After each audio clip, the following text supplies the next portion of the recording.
So today I'm going to also share about something very similar, which is how you can actually create impact without permission. So by permission means basically you don't need anyone to tell you, can you create this? Can you do that? Can you go for this thing that you want to go for? Right now, you don't need any of them, right? So I'm going to start. Hi, I'm Rachel. This is how I look like when I work. And this is my team of product designers at Fave.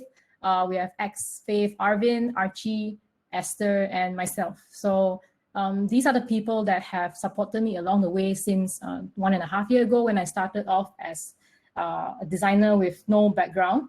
And I never been to university. I'm still figuring things out right now. And well, I tried different jobs along the way in my life, but things still turn out quite fine, I think. Right, I think I'm still fine. So besides that, actually, the third and fourth pillar is my hobby. So besides designing and having a brilliant team here at Fave, I also like to code, to build things, to just explore things that intrigue me all the time. And I also like to write. So this is like something that I've been experimenting recently, which is like a public notebook. And well, not forgetting my cat, and basically it represents my family and my cat as well. So yeah, this is the things that I'm fascinated about and the things that got me where I am today. So let's begin. Maybe you can also share in the chat, like, what does career satisfaction mean to you? And well, another question that I would like to give you as well is, what does freedom mean to you? What does this really like, what does this actually mean? And also, what does happiness mean to you? So give a moment to think about these three things, and because these are the things that will actually affect everything you do in life until the day you actually die, right? And well, for me, I always ask this question every single day. And well, I guess the answer that I have for now is a life of mission and purpose. I don't really have a fixed answer yet, but well, maybe this is it, right? So not forgetting, a life of mission and purpose, which means that because we are all gonna die at some point, right, in life. And what does that mean to us when we die? What do we want to leave back? Is it a legacy? Is it trying something that we want? Is it spending time with people we love? And this is exactly the things that hit me during this pandemic, which is these kind of like life questions, right? And well, this is looking back and into life, is the square box is actually me. And the rest on the right are the people that I have met along the way. And ironically, I don't really fit in because I don't really know what I want to do. I have no background. I have no formal education. So that's how I feel all the time. I'm this little square box, and until now, I still feel the same. So in 2020, during the pandemic, we were all working from home, and well, things were really, really just terrible, right? And I was sitting at home myself thinking, what should I do with all the free time I suddenly have after work? There's no more commute time. There is no more lunchtime with people. That we used to go out for 1 hour lunch and walk back to office after that. But now it's just lunch at home, and sometimes it feels really lonely. So I was like wondering, what can I change in this pandemic? It might not last long. That's what I thought to myself back then. And what can I do differently during this time? And then I actually started reading stuff, trying new things, right? So after that, I actually started to create a space where Malaysian creators get discovered, which is actually my community right now that I'm building.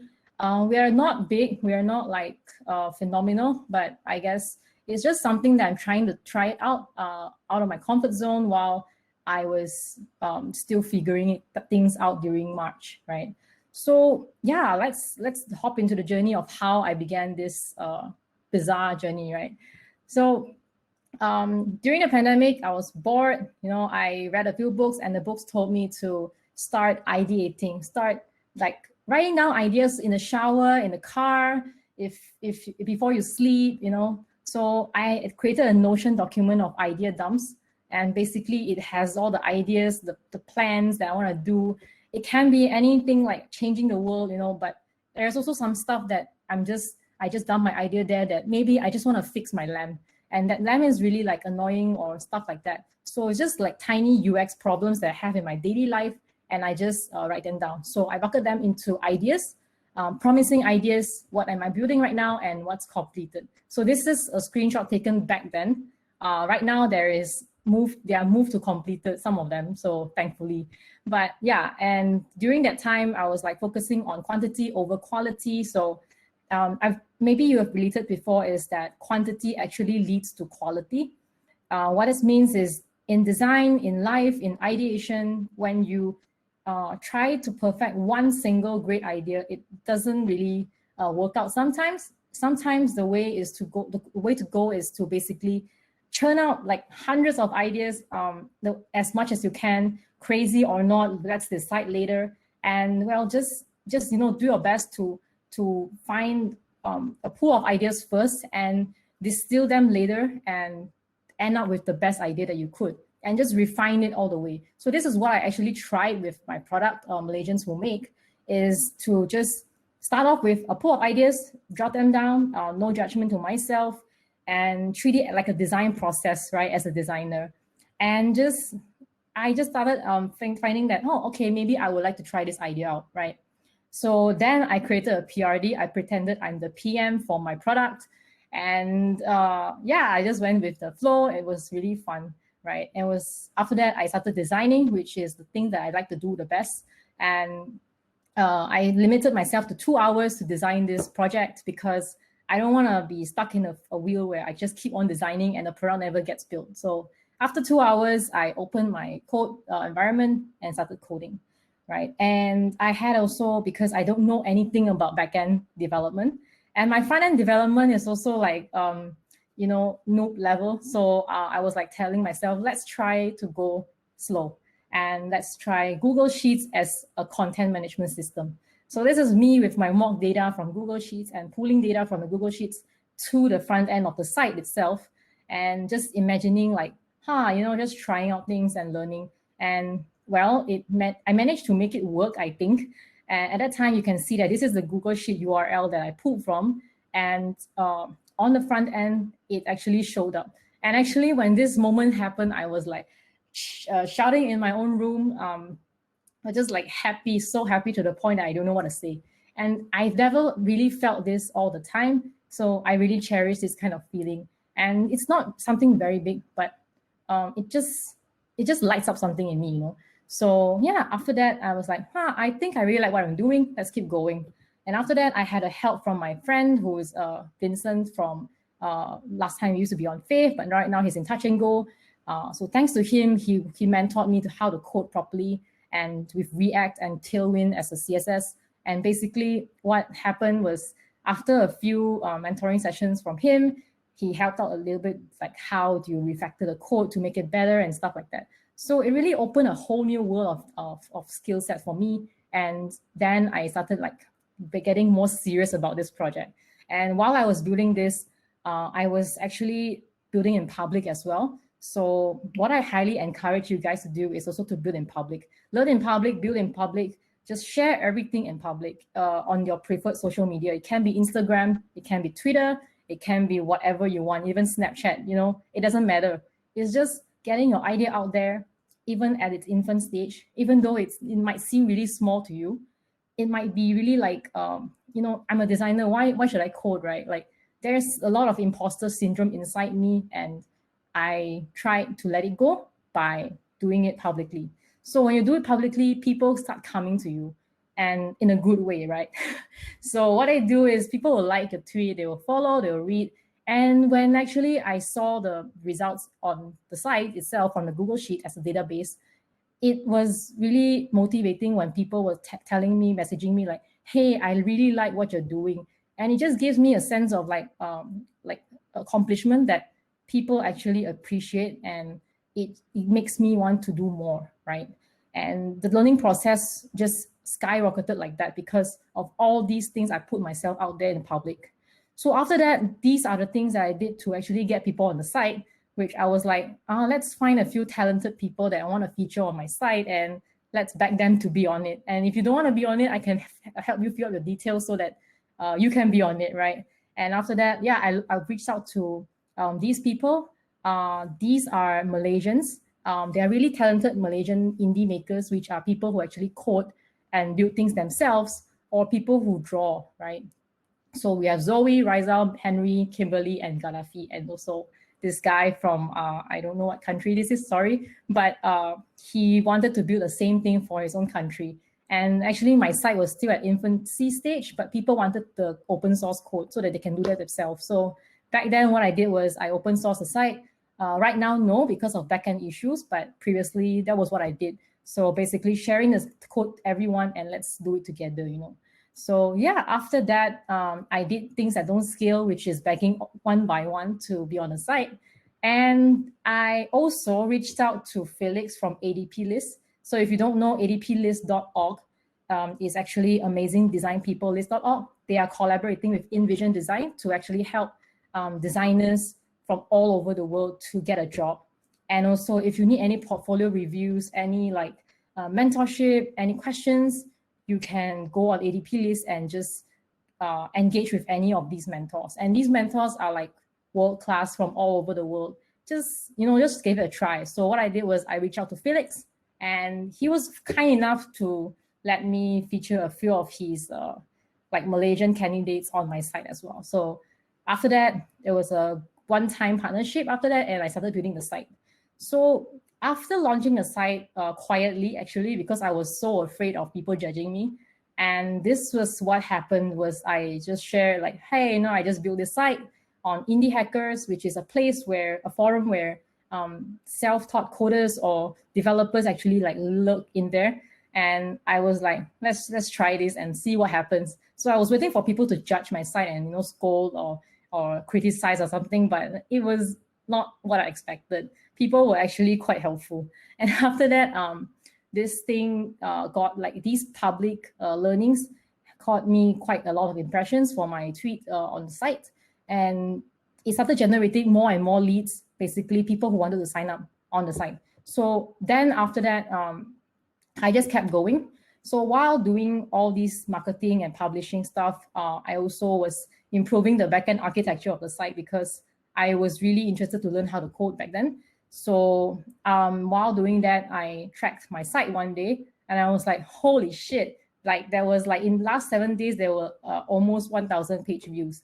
I don't really have the data for 1,000 views, but this was the stat I could pull up back then. So like, I was like, this is something amazing.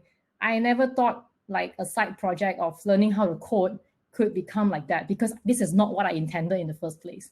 And after that, I kept getting emails of like people liking my project and they want to do it themselves for their own country, in Thailand, in Poland, in other places in the world as well. And people who just left a message and tell me they really like it. So I was like, wow, this is something that I've never done before. I've never felt empowered before, right? And after that, a girl, Yvonne, who was from Sonder, Malaysia, she reached out to me and said, hey, why is Malaysians who make, why does your community not have a place where you guys engage? And I was like, I don't know. I didn't intend for it to become a community. I just wanted to be a site, and that's it. Because I was so afraid to fail. I was so afraid to talk to people. I am an introvert. So what I did was, I was like, I thought to myself for 1 month, I thought and hesitated and thinking to myself, if I want to start a Telegram channel or a forum for people to talk to each other. And after that, I was like, you know, one day I just turned on Telegram, created an account, went in, created a group, and added a few people in. And after that, I would just tweeted on my Twitter, like, hey, we have a community, come join if you want to. But if you don't want to, it's fine as well. And after that, like, it just started growing, like people just adding people in. And I was like, oh my God. And after that, it became like 130 something members right now. And up to today, I'm very surprised that people are still talking in the group.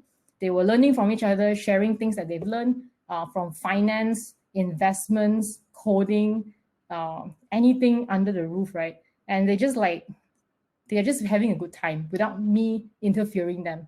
And then I was like, wow, this is cool, you know? And then I started like refining the site design, thanks to my boyfriend with the branding, and Andy here who helped with the code as well. So like we started redesigning more and more things and added a newsletter as well. So now we have Malaysian Brew, which is inspired by Morning Brew. It's a newsletter where I kind of like write once a month, maybe when I have the time, to actually feature Malaysian creators here, what they're working on and their projects, right? So basically, it's just a way to spotlight them. And after that, I was like, you know, these people, these Malaysians, we make a lot of great stuff. And I don't even know what products do they make, because they are all over the place. There's no one place to find them. And products can be in many forms. It can be built with code. It can be a community. It can be some tool that someone built, and it also can be something else, right? There's no tangible form sometimes. So here we have Fares, who built Mark Folder, which is a productivity tool. And we have Philip and Jethro, who is the community leaders for PyData, which is a data science Kuala Lumpur community. And also like other makers that behind the scenes, they're doing so much, yet they don't get spotlighted sometimes. So I built the products tab here and on the Malaysians Who Make site. So basically to showcase these people's awesome products. And this is still at a very infant stage, because this was like a mini project as well. So after that, we had a meetup last month. I was like, let's hope that 10 people turn up. And that would be, I would be really grateful already, you know, because I've never did all these things. And I was surprised because there were like 15 people. And I'm like, huh, okay. And then at the end, the meetup lasted for like 2 to 3 hours, because there were like 10 of us, I think, who sit till the end. And we just keep chatting about like random stuff, things that we're interested in. It can be food, it can be anything. And it's just people really having a good time. And we're just, you know, connecting each other together. And previously, these people never knew each other. So in a community, we actually like enabled people to know each other through these kind of meetup events. And it felt like, you know, it was something. So, I mean, after that, like right now I've shared with you like about Malaysians Who Make, like how this side project has helped me realize a lot of things during the pandemic. And really, this was actually just a quote from my boss, Archie. So basically, he was like, imagine you're at Batu Cave. You know, Batu Cave, there's this long stairs, and then you look up, you feel like you want to achieve the last step of the stairs, which is a goal on top. And if you just want to achieve that right away, you're going to feel overwhelmed. Why not take a step? One step at a time. Your product page is one step, and your Telegram is also one step. So if you take 100 steps, you're going to reach the goal someday. So this is what I've been like hanging on to, this principle for this long. And well, I guess it's working out, right? So yeah, I gave myself the permission to try things that I never did dare to, like starting a community on Telegram, giving a sharing session to you guys, things like that, right? So yeah, and I think what I'm trying to get to is basically the world will tell us what to do, but you know, you don't have to listen to them all the time. Listen to yourself, right? So let's imagine we have Fave here, and then we have DBS Payla, right? And if people tell us like, you know, the world works fine without e-wallets, without cashback, without e-payments, right? Digital payments. But what if Fave just accepts this and then just sits? Then we wouldn't have Fave Pay today.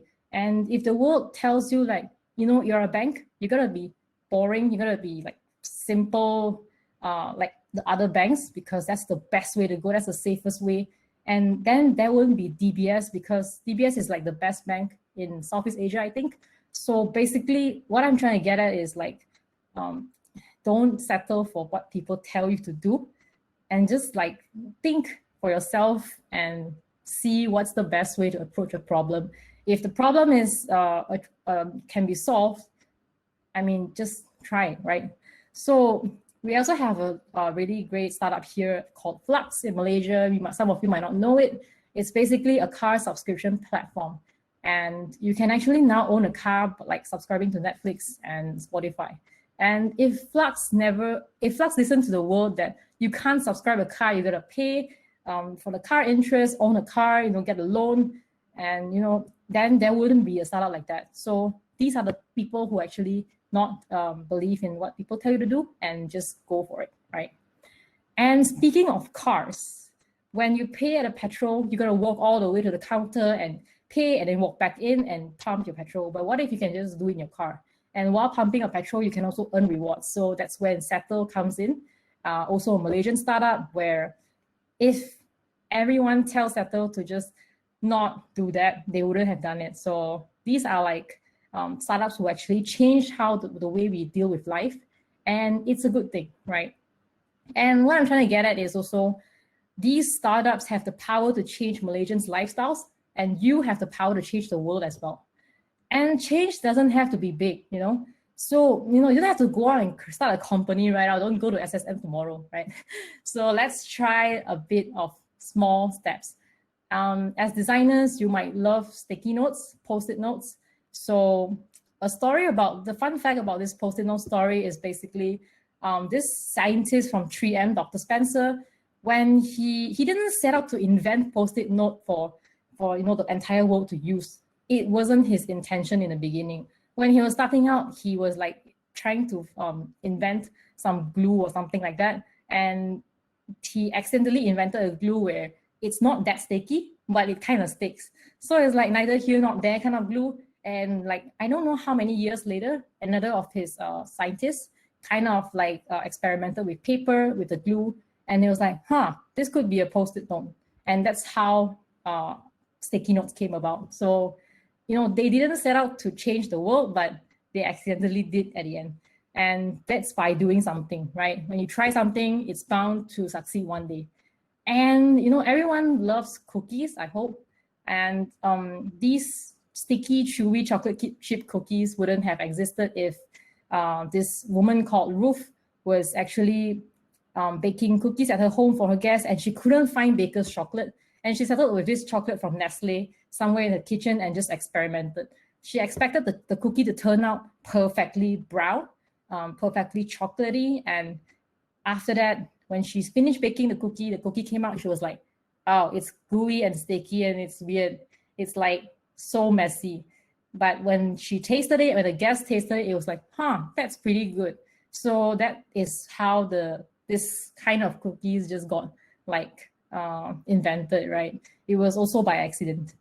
And I'm sure everyone is familiar with Mark Zuckerberg from Facebook. It started off as a side project, hot or not, and right now, look how big it is. And basically, one of the best things that he said is basically he's learned more coding from his random side projects than the courses he took in college. And that's pretty much one of the examples that people with side projects have achieved more by not knowing, by not setting out to do it in the first place, right? And as designers, maybe you have designed icons before, and maybe you sometimes wanted to design a few like icons that you like. For example, Trav, he designed a minimal icon on Figma. And well, he just showed the internet on Twitter one day and like, hey, this is my current screen setup. He did not set out to earn 116K in, I think, 6 days. And basically what happened was mkbhd took his icons and started sharing on YouTube. Then he didn't even know about it. And one day he just kept raking in money. And what the thing that he's actually shared with the world while writing what he learned from this entire, this incident, right, is keep working at the things that you enjoy, share them with the world, and let the internet do the rest. So just settle in his thought. Basically, he enjoyed design icons. He shared them on public, on social media, and basically things just happen, right? And if you look back at everything, right, and all the examples I shared, seriously, things just fell into place. Nobody set up to be a billionaire. Nobody set up to be a coder who's earning so much money. And, this is all the examples that I hope that could inspire you. So how will you create impact, right? Well, in the design process, this is the design squiggle, and it starts out messy at first.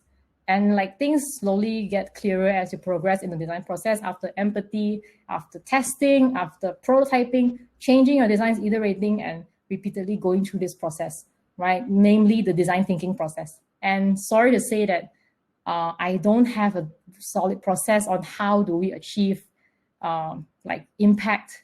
There is no solid process. There is no how-to step by step. I don't have a manual, but I think what worked for me is by following the same principle as design. And basically what I call this the side hustle principle. A bit cheesy, but let's just hear me out, right? So the first thing in my principle is try to follow your curiosity.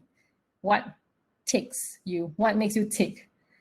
What is the thing that you're drawn to even when nobody told you to? It can be music, it can be art, it can be doodling on sticky notes. I don't know, right?